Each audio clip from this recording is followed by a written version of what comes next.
Hi, everyone, and welcome to another episode of Govs on the Go Alumni Edition, a new podcast featuring alumni from the College of Arts and Letters here at Austin Peay State University.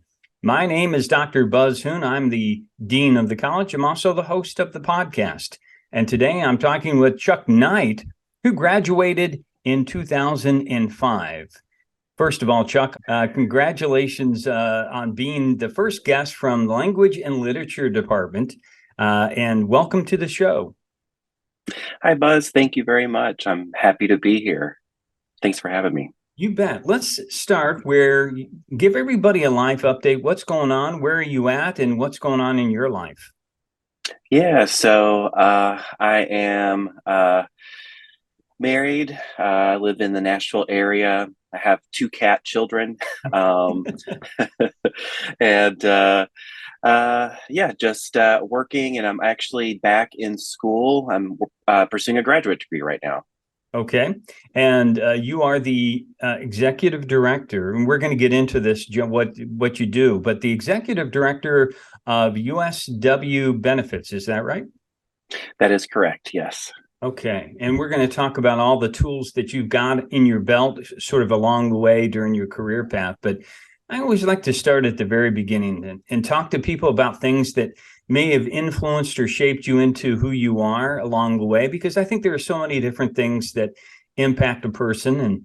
And let's talk a little bit about where you grew up, because as you said, to me, you grew up in East Tennessee and also Middle Tennessee, moved around a little bit. Mhm. And so how do you think that that the surroundings, the environment of growing up here sort of impacted you?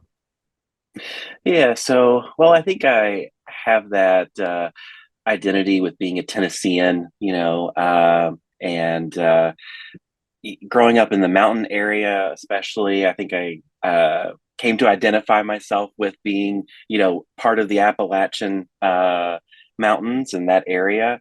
I feel that uh, I feel like being raised in the country was a great opportunity for me. I, grew up around lots of farms and things like Mm. that, and my family had a farm.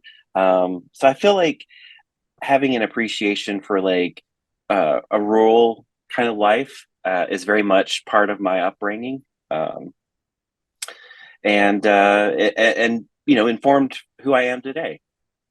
Okay, well, that's interesting. What kind of things did you like to do as a young person growing up? That did you spend time outdoors? Did you like to do a lot of reading? Actually both. So Okay. growing up in the mountain area, I spent a lot of time outdoors. I was an only child, but so I spent a lot of time using my imagination outside. Okay. And then I also like to read. So I had a pretty active fantasy life on that front. And I think the two, kind of being outdoors and having an active imagination, kind of fused together. So I was always imagining some adventure outside of some sort. And that leads me to the next question is, at some point in time, you start to identify where your skills are, what kind of things that make you, again, the talents that you may have. At some point, you must have realized you had this very creative personality and a creative mind, like to do creative thinking, critical thinking. Um, did that sort of come upon you at some point when you were a younger person? And how did your family react? Were they supportive, or did they encourage you to do a little bit more of a scientific thought? Yeah, my family was actually very supportive. As a kid, one of the things I often heard about is, there was a minister in our family, or that our family was close with, who always said that kid has the most active imagination I've ever I've ever seen. And so, I guess probably around the age of 8 or 9, I started writing little stories down and making little books and things like that. And I would actually try to make a book with binding and that kind of thing, as I was, to the extent I was able to at that age. And I felt like my parents were always very supportive of that and encouraged me to, write and and engage with my imagination, and I'd say even my elementary school teachers would too. I mean, I took one of those mentioned books. I took one of those to class, and the teacher let me read it to the class one day. Oh, that's So awesome. yeah. Your first reading. Yes. Uh, So that's so as you age and you grow and you become sort of into high school, what kind of things did you like to do? And again, what by then I think you may have moved towards Middle Tennessee. Is that right? yeah, so we actually, so I was born in the Middle Tennessee area. We Yeah. lived in East Tennessee from I was age 4, and then we left when I was 14, and we came back to Middle Tennessee. And so going into high school, that's where I was really connecting to like the the family heritage of farming. My uncle had a farm, and we lived adjacent to it. So I that was my first job. The first job that I earned money at was doing farming. So I went into to high school interested in agriculture, to just because of that farm influence. Hmm.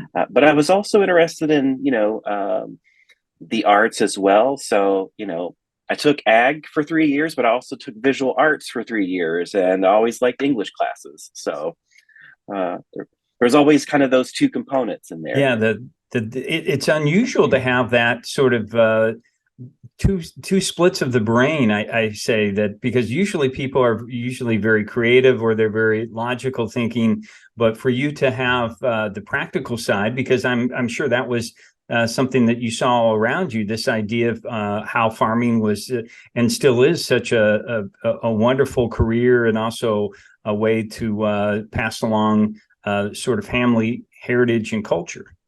Hmm. Yeah, absolutely. So Yeah. after high school, you decide to not go immediately to college. You took a Hmm. year off, and you went and worked, I think, was it a grocery store, Chuck?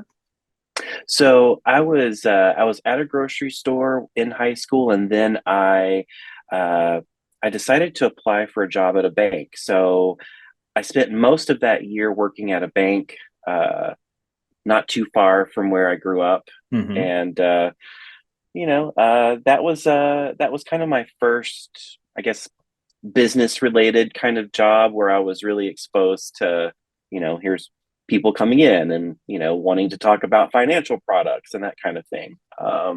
So for a while I thought, oh, well, maybe I have a place in the banking world, but I still had that kind of arts calling, in the back of my head. But yeah, I was there for a year, and before going to Austin P. So why Austin P, and why again the study of language and literature?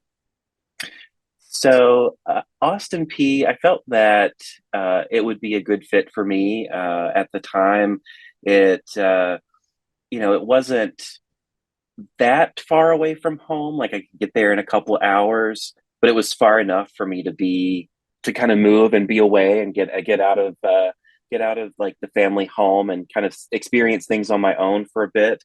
Um, and Also, I liked the size of the university, and there were I felt like it could feel like a nice community, without being overwhelming. There weren't 40,000 students there. I think there was about maybe 8 or 9,000 when I Well, first went there. Yeah, so it felt like a good sized community for me. And being a first generation college student, my parents didn't go to college, so I don't know. I guess it felt like a good step, like my first step out of my family origins, so to yeah. speak. And that's what I really appreciate about Austin P is that it does provide many, especially first gen students, this very supportive environment that's not overwhelming. That is going to help set up one's career path in a positive direction. So, what do you remember? What were your early impressions? What do you remember from maybe your first couple years here?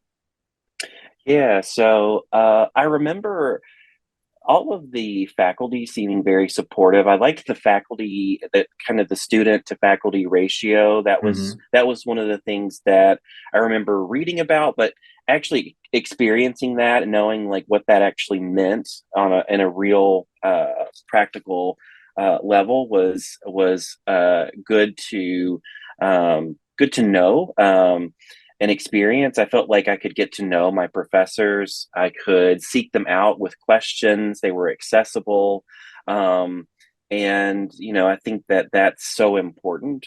Um, I think also I formed some very important friendships, those first couple of years that have lasted me. I really feel like there were a lot of rich moments, Hmm. especially in those first 2 years. So one of the things you mentioned to me that you got involved with is you wrote for the student paper. hmm I And so, did. yeah, Yeah. what did you cover and what did you like and dislike maybe about doing that? Yeah. I wrote for the features section. I did a lot of spotlights on people. So I would interview new faculty and staff. I might Oh, interview students, that kind of thing. Sometimes I might interview someone to get their thoughts about a big event in the world. So I might go seek out a philosophy professor or, yeah, that kind of thing. Um, I really liked that kind of writing because it let me um, get to know people a little bit and to hear about their story. And I thought that was always interesting and fun to do. it's kind of Um, like doing a podcast. yeah, exactly, exactly. Yeah. um, yeah, so that was a really enjoyable experience for me. I didn't get into maybe the hard news kind of stuff. In retrospect, that would have been a nice experience just to kind of have as a balance to the feature writing. Um, but uh, but no, I really think that feature writing is that was really my cup of tea. Yeah. That's where my strengths were, I think. And another thing that you mentioned that you were involved with was honor society. Yeah, so I was enrolled in the honors program in my freshman year, and that was a good experience. There was a certain group of students that we were all pretty much in the same classes together in those first 2 years, and I felt like that was a good opportunity to get to know people. There was the honors dorm also, where a lot of the honors students lived, Hmm. um, and I felt like that was nice. It made you feel like you had a community within the bigger community, um, and it was. I feel like the curriculum in the honors program was really um, creative and interesting because you had team taught courses. So you had faculty from two different departments teaching a course together. So you're getting kind of multiple perspectives in the classes, and I think that was really beneficial. Yeah. And one of the people that you mentioned that you took as a faculty member was Mickey Wadia. And so I think you mentioned you took him 6 times, Chuck. Six Yes, times. yes, yes. That's like a whole minor. Yeah, so I had him as part of my English major. I had him for Shakespeare, but then I was also I had two minors. I was a professional writing minor and then also a classical languages minor. And so I had Dr. Wadia for most of those were technical writing courses, and then I also did a study abroad with him as well. So yes, I have engaged with him many, many times there. So, and I try to tell people all the time, especially young people that haven't done a study abroad, to consider it. How did hmm the study abroad, I think you went to London, how hmm did that impact and help you grow as a person? Yeah, so I think that was probably one of the peak experiences at Austin P. It was an opportunity to um, you know, to experience another culture. One, two, there were some really wonderful bonding experiences with fellow students. There were also students from other schools, so we got to meet other people. Um, I think that being exposed to the London theater culture was um, was one of the best things about it. We went to six different productions, Oh, wow. so I think that was such a that experience stays with me to this day. And there were a couple times over the years where Dr. Wadia asked me to come and talk to like another class who might be considering going on the study abroad, and I would always advocate for it because I just felt like it added so much to my experience. So I would highly recommend a study Yeah. abroad, and I think that doing it um, over the winter break is a very accessible way to do it as well. You're there for 2 weeks, and you are getting this crash course in English theater, and of course there's many other types of programs, but this particular one, I can't say enough good things about. Yeah. I'm sure growing up in Tennessee, you maybe never thought to yourself at some point you're going to be going to a theater production in London. Exactly, exactly. I remember as a kid, talking to one of my aunts who, the she would say, "Well, I hope that you can go to college one day." And I said, "I really want to. I hope I can get there." So there was so there that idea of going to London and seeing, a West End productions wasn't part of my vocabulary. I mean, I wasn't even sure college was in my vocabulary at a young age. So it's quite phenomenal that that's by junior year that's where I was. So besides taking the minor in Dr. Wadia, you also mentioned that you had, and I am a lot jealous for this because I only knew her a little bit, but your advisor was Dr. Jill Eichhorn. Uh, Yes. and what a special treat for you, and that you had that real joy to have her as your advisor. Yeah, she was a wonderful human being. I remember the very first day that I met her was during my freshman orientation, and I was, signing up for courses, and just right off the bat, we seemed to strike a chord. And I came in with a 3-ring binder of like, "Here's my plan," and she's like, "You're so organized." I'd always hear that. So uh and she was always very supportive, to me throughout the years, and would tell me, um you know take time to experience college life for what it offers, you know experience things outside the classroom, get involved in different organizations, Mm. take time to just um to kind of to look up and experience and take it in. And I think that was an important message to hear, because sometimes we get so busy and so focused on just getting things done that we Right. forget to actually experience what we're doing, and I think that's important. And she was one of those individuals that impacts your life for years beyond your time as a college student. So again, it gets back to, as you said, your memories from Austin P about this interaction and how important that those relationships with Dr. Wadia and Dr. Eichhorn were for somebody like you that, uh, growing and becoming a person that any other people that you want to give some shout outs to while you're here?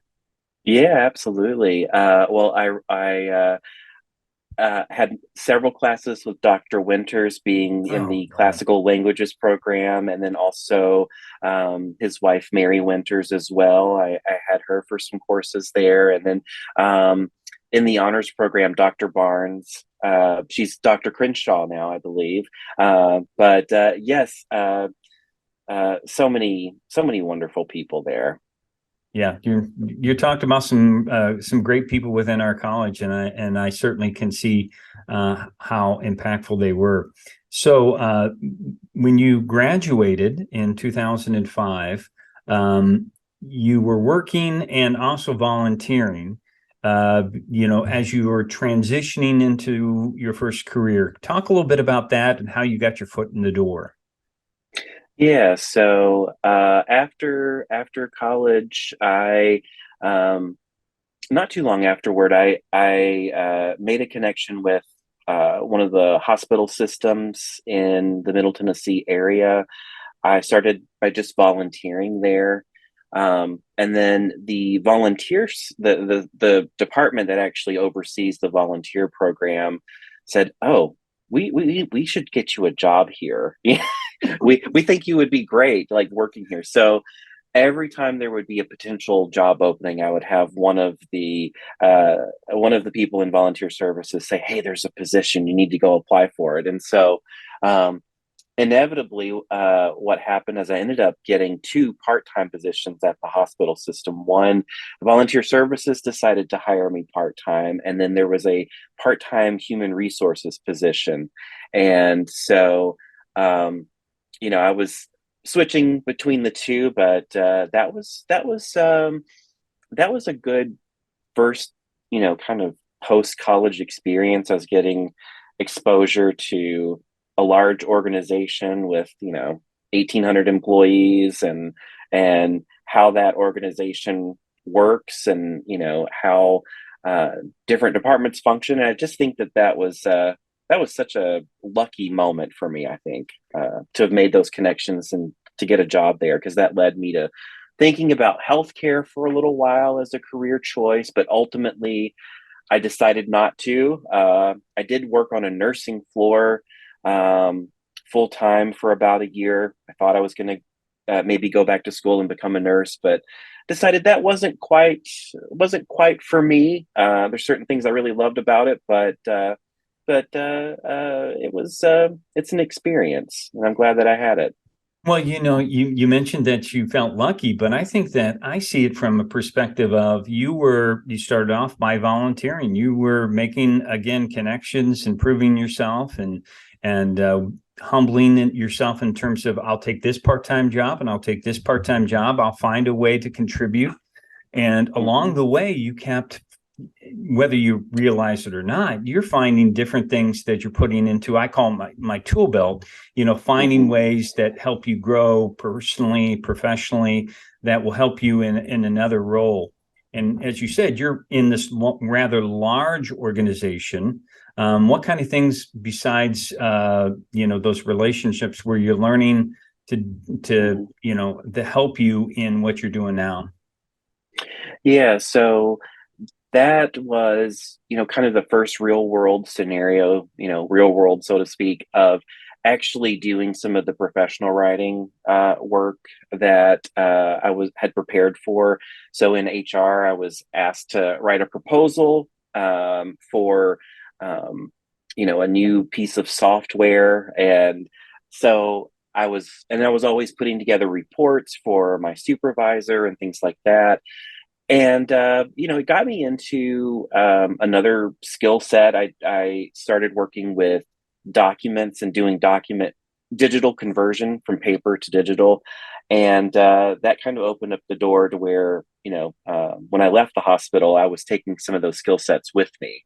Um, but I would say also there were that's where I really learned to navigate dealing with different personalities too at the hospital. There were some very strong personalities, especially on the nursing floor. And one of the things that I've always tried to be is adaptable, and that was my test. That was that was a trial by fire kind of test, but I learned to face it with some sense of humor, and to just keep showing up, and That's that's the so best you great could because do. you talk about that in a humorous way, that there was I think a doctor that you said you determined that he had sort of a look that you decided that you would just steer clear of that person. Yes, yes, he was kind of old school and had a very kind of gruff exterior. And I was my first day of being trained on the nursing floor. Part of what we did is we would go down and collect all the medical charts where he'd written orders and then take them back to the nurses station.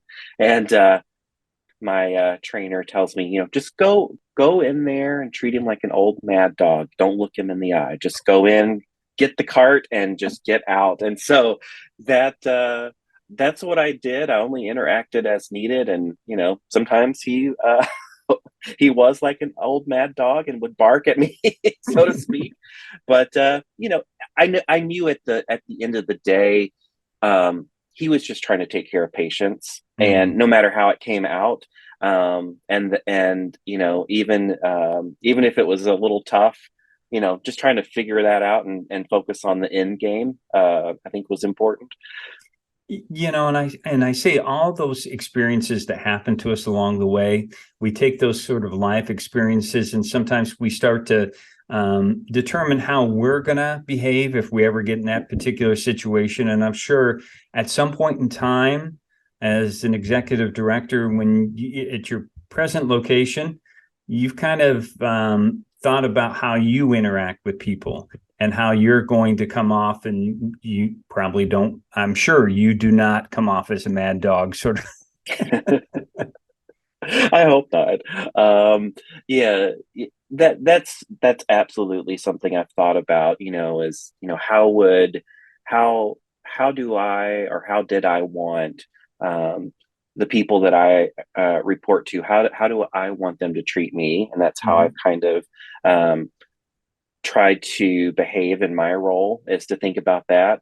And I think one important thing is that most people want to be heard. And I think when you're in a leadership position, taking the time to hear people is important. And that's something um, that I try to do in my current role, is to hear people out, even if I may not be able to agree or grant them something that they want. I can at least say that we sat down and I tried my best to hear what their position was, and to really truly understand it.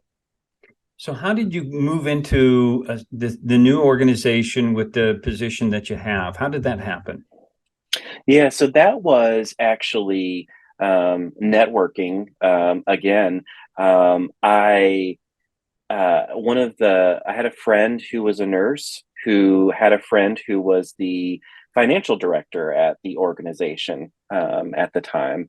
And so, knowing my background, that financial director wanted to recruit me into USW benefit funds.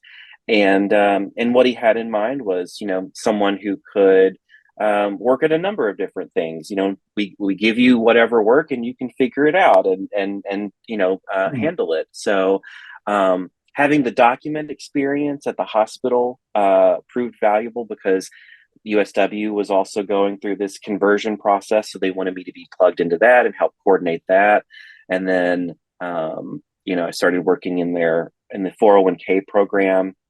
We administer, three benefit funds, two of them being retirement funds. And so I started working in 401k, and I was also wearing the hat of document conversion person as well. So, but yeah, that was purely just knowing someone who knew someone who got to know me and knew my background and wanted to bring me on. But you So continued also to put yourself out there and take the opportunities for leadership, as you had mentioned that, you just said, I'm going to put my name out there and see what happens, and lo and behold, somebody agreed with you. yes, yes, yeah, exactly, yeah. I and that's actually kind of a theme at USW benefit funds, is over time. At some point, I asked to do something a little different, and I was able to do that, which then led me to going into a management position.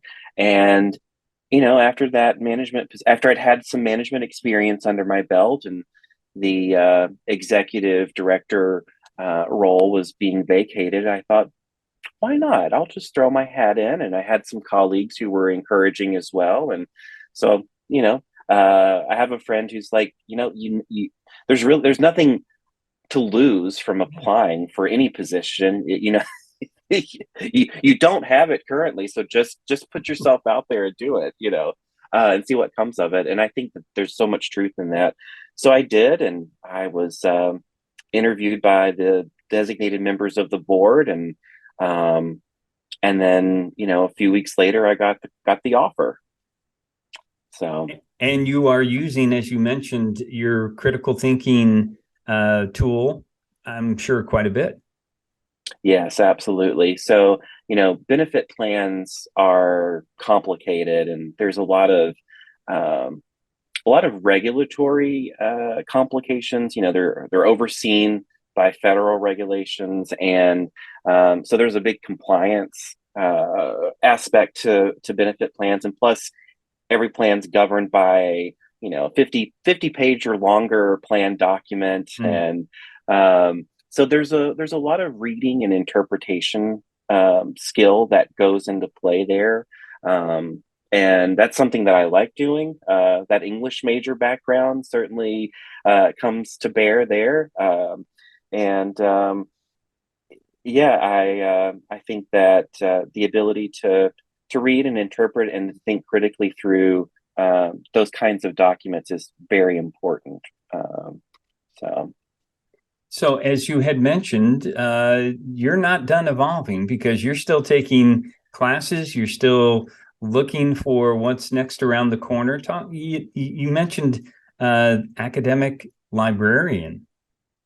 Why is that yeah, interesting to you, and how do you see that as part of your future?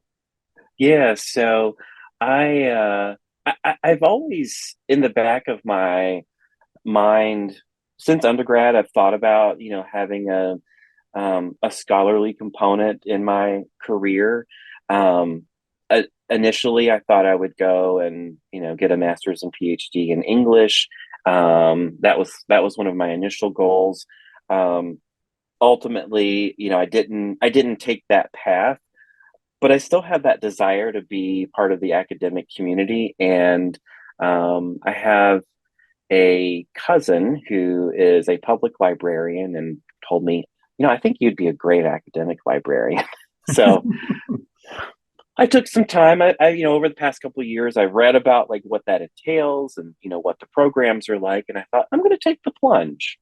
And so I started the Masters of Science in Information Science at the University of Tennessee, Knoxville, during the spring 2022 semester, and so I'm about halfway through the program at this point, and I'm really enjoying it. Wow. So yeah. And no fear. I tell you, Chuck, I don't know.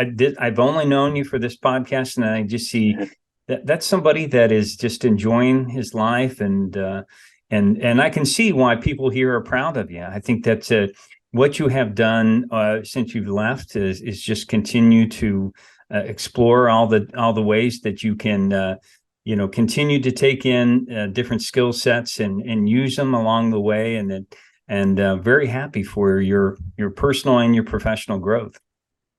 Thank you very much. Thank you. Yeah. So we always like to end sort of with what kind of recommendations you might have for a student. Now, thinking back upon your time here and Mhm. all the things that you did, I mean, obviously, somebody can still take all those classes with Dr. Wadia, but Mhm. let's see what the recommendations you might have. Yeah, absolutely. I would say, take time to explore. If there's a course that you think sounds interesting, I'd say go for it. Try new things. I think the college years are for that type of exploration. It's part of finding your path and finding who you are is trying things out. And you never know, you might be very surprised by what you find along the way. And then also too, I think relationships are very important. So you know, getting to know your fellow students and making those friendships, and then having good relationships with your professors. I think that just builds a network for you, you know, and I can't stress enough how important that is. Because you just never know how knowing one person leads to meeting someone else, and then there's opportunities around the corner. Um, I think too, it's important um, to take time to just you know, smell the roses while you're there. Take notice of where you are and what you're doing.